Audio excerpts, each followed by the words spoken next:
ಓಂ ಸಾಯಿರಾಮ್. ನನ್ನ ಮುದ್ದಿನ ಮಗುವೆ, ನಿನ್ನ ಜೀವನದಿಂದ ದೂರ ಮಾಡಬೇಕಾಗಿದ್ದ ನಕಾರಾತ್ಮಕತೆಯನ್ನು ನಾನು ದೂರ ಮಾಡಿರುವೆನು. ಇನ್ನೆಲ್ಲ ನಿನ್ನ ಕೈಯಲ್ಲಿದೆ. ನಿನ್ನ ಕೈಯನ್ನು ನಾನು ಹಿಡಿದುಕೊಂಡಿರುವೆನು. ಸಕಾರಾತ್ಮಕತೆಯನ್ನು ಗುರುತಿಸು, ಸ್ವೀಕರಿಸು, ಸ್ವಾಗತಿಸು. ನಿನ್ನಲ್ಲಿರುವ ಬೆಳಕು ಸದಾ ತನ್ನ ಕೆಲಸವನ್ನು ಮಾಡಿಕೊಂಡಿರುತ್ತದೆ. ಕಳೆದ ಸಮಯದಲ್ಲಿ ನೀನು ಮಾಡಿದ ಶ್ರಮವನ್ನು ನೆನಪಿಸಿಕೊಂಡು ದುಃಖಿಸಬೇಡ. ನೀನು ಮಾಡಿದ ಶ್ರಮದಿಂದ ನಿನಗೆ ಸಿಕ್ಕಿದ ಅನುಭವಗಳಿಂದ ನಿನಗೆ ಇಂದಲ್ಲ ನಾಳೆ ಫಲ ಸಿಕ್ಕೇ ಸಿಗುತ್ತದೆ.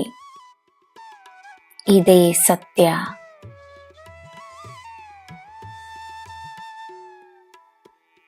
ಒಳ್ಳೆಯ ಕಾರ್ಯದಲ್ಲಿ ಎಲ್ಲರೂ ಒಳ್ಳೆಯದನ್ನೇ ನೋಡುತ್ತಾರೆ ಎಂಬುದು ನಿಶ್ಚಿತವಲ್ಲ. ಒಳ್ಳೆಯ ಕಾರ್ಯದಲ್ಲೂ ಕೆಟ್ಟ ಉದ್ದೇಶವನ್ನು ನೋಡುವ ಕೆಲವರಿರುತ್ತಾರೆ.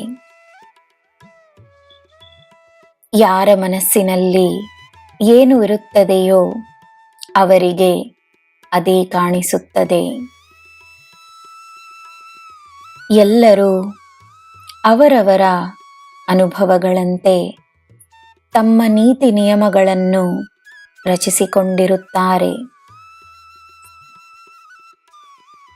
ಒಳ್ಳೆಯ ಕಾರ್ಯವನ್ನು ಯಾರೇ ಮಾಡಿದರೂ ಅದು ಒಳ್ಳೆಯದಾಗಿಯೇ ಇರುತ್ತದೆ.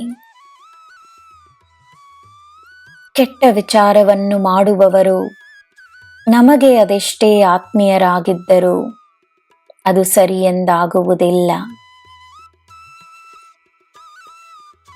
ಎಂದಿನ ಹಾಗೆ ನ್ಯಾಯಕ್ಕಾಗಿ, ಸತ್ಯಕ್ಕಾಗಿ ಮಾತ್ರವೇ ನಿನ್ನ ಶ್ರಮವಿರಲಿ. ನೀನೇ ವಿಜಯಿಯಾಗುವೆ. ನನ್ನ ಮಗುವೆ, ನಿನ್ನ ಶಕ್ತಿಯಾಗಿ ನಿನ್ನ ಈ ಸಾಯಿ ಇರುವಾಗ ನಿನಗೆ ಮಾರ್ಗದರ್ಶನ ಸಿಗುತ್ತದೆ. ಗೊಂದಲಗಳು ದೂರವಾಗುತ್ತವೆ. ನಿನಗೆ ಎಲ್ಲ ಶುಭವೇ. ಜೈ ಸಾಯಿರಾಮ್.